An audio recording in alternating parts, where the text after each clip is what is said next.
क्या माँ की ममता इतनी स्वार्थी हो सकती है? क्या विरासत की लालसा किसी को इतना अंधा कर सकती है? क्या खून का रिश्ता वाकई जायदाद के आगे हार जाता है? ये सवाल मन में तब कौंधते हैं जब हम इस बेहद नाटकीय और दिल दहला देने वाले संवाद को सुनते हैं। तेरा है मन सुंदर देखना बेटा, तुम्हारी आवाज भी जल्दी लौट आएगी, तुम ठीक हो जाओगे। ये दादी का प्यार भरा पुचकार है जो अपने पोते रूहान के दर्द को महसूस कर रही हैं। हम रूहान, चलो बेटा, यहां से जाने का वक्त आ गया है। ये अग्नि का अविश्वसनीय निर्णय है जो रूहान को लेकर शहर छोड़ने की बात कह रही है। ये एक चौंकाने वाला मोड़ है जहां मां अपने बेटे की सुरक्षा और भविष्य के लिए एक ऐसा कदम उठा रही है जो दादी को स्वीकार नहीं। अगली, ये क्या बोल रही हो तुम? हेलो, टिकट्स कंफर्म हो गई हैं क्या? ठीक है, आप मुझे मैसेज कर दीजिए, मैं बस यहां से निकल रही हूं। अग्नि की ये बात साफ करती है कि उसने जाने का मन बना लिया है और ये दादी के लिए असहनीय है। ये क्या बकवास है? तुमने सोच भी कैसे लिया कि तुम रूहान को दोबारा हमसे दूर ले जाओगी? दादी का गुस्सा, उनकी बेबसी और उनके हक की लड़ाई साफ छलकती है। सॉरी दादी, पर अब हमारा यहां से जाने का वक्त आ गया है, इसलिए हम अपने शहर वापस लौट रहे हैं। अग्नि का दृढ़ निश्चय जो किसी भी कीमत पर रूहान को सुरक्षित करना चाहती है। बेटा आज़ादी, अब तुम्हारा दिमाग तो ठीक है ना? क्या बकवास कर रही हो तुम? रूहान इस घर का वारिस है और वो यहां से कहीं नहीं जाएगा। दादी का आखिरी प्रयास जो रूहान को घर का वारिस बताकर उसे रोकने की कोशिश कर रही हैं। अच्छा दादी, और ये कैसे साबित होगा कि रूहान इस घर का वारिस है? अब तो उस बेचारे के पिता भी इस दुनिया में नहीं रहे और आपने अभी देख ही लिया कि कैसे नाद ने सब कुछ रूही के नाम कर दिया है। मेरे रूहान के पास बचा ही क्या? अग्नि का तर्क जो दादी को वास्तविकता का आईना दिखा रही है, वो रूही द्वारा किए गए अन्याय का जिक्र करती है और रूहान की दयनीय स्थिति को उजागर करती है। अब दादी, अग्नि, ये क्या अनाप शराब बोल रही हो तुम? तुमने सुना ना मैनेजर ने क्या कहा? रूही के बाद सब कुछ नाहर के बच्चे का ही होगा, और नाहर का बच्चा तो रूहान है। नाहर का बच्चा रूही के पेट में भी है। दादी की अपनी उलझन, जहां वो नाहर की वसीयत का हवाला दे रही हैं, लेकिन साथ ही रूही के पेट में पल रहे बच्चे का भी जिक्र है, जिससे स्थिति और जटिल हो जाती है। दादी, आज तक रूही ने सिर्फ रूहान को नुकसान ही पहुंचाया है, और सिर्फ कह देने से ना कि मैं माँ हूँ, कोई औरत माँ नहीं बन जाती है। एक औरत माँ तो सिर्फ उस बच्चे की होती है जिसको उसने खुद जन्म दिया होता है। और कल को अपना बच्चा आ जाने के बाद रूही ने मेरे रूहान को किनारे कर दिया तो मेरे रूहान के पास क्या बचेगा? ना कोई रिश्ता, ना कोई हक। अग्नि का सबसे बड़ा डर और उसकी चिंता, वो रूही के आने वाले बच्चे के जन्म के बाद रूहान की स्थिति को लेकर चिंतित है, और उसे डर है कि रूहान को उसका हक नहीं मिलेगा। ये माँ का वो रूप है जो अपने बच्चे के भविष्य के लिए हर संभव कदम उठाने को तैयार है। अग्नि, ये तुम क्या बोल रही हो? रूहान के लिए दादी है, दादू है, चाचा चाची है, सब है, लेकिन कोई लीगल हक तो नहीं है ना दादी? अग्नि का तीखा सवाल जो कानूनी हकों पर जोर दे रहा है।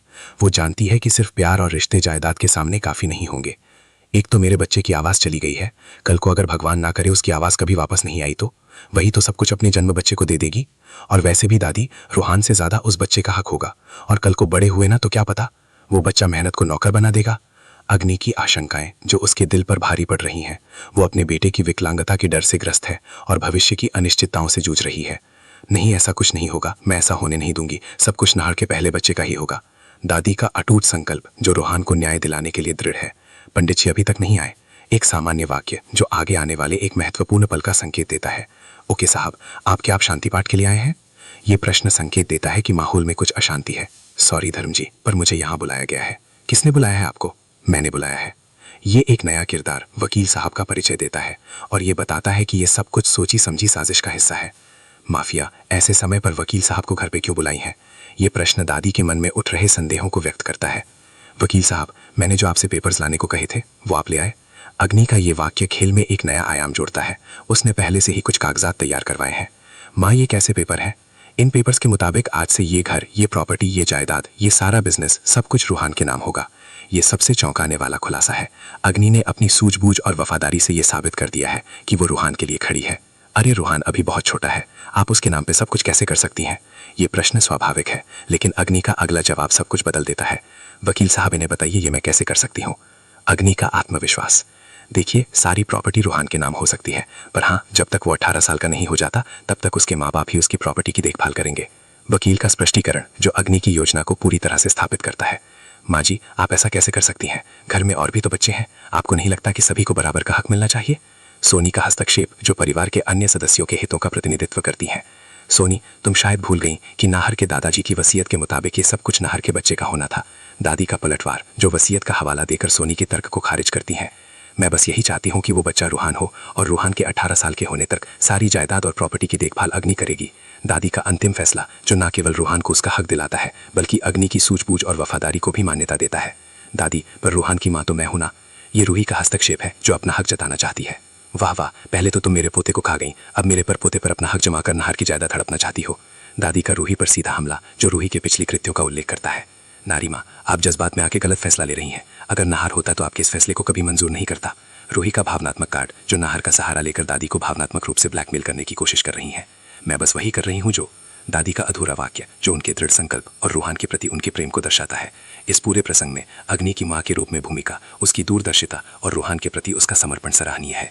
दादी का अपने पोते के लिए लड़ने का जज्बा भी काबिल तारीफ है। वहीं रूही का स्वार्थ और जायदाद के प्रति लालच उसे नकारात्मक पात्र के रूप में स्थापित करता है। ये संवाद पारिवारिक रिश्तों, जायदाद के झगड़ों और माँ के असीम प्रेम की एक जटिल और दिल दहला देने वाली तस्वीर पेश करता है।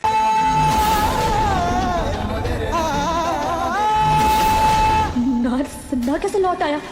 उसने तो मुझे देख लिया था।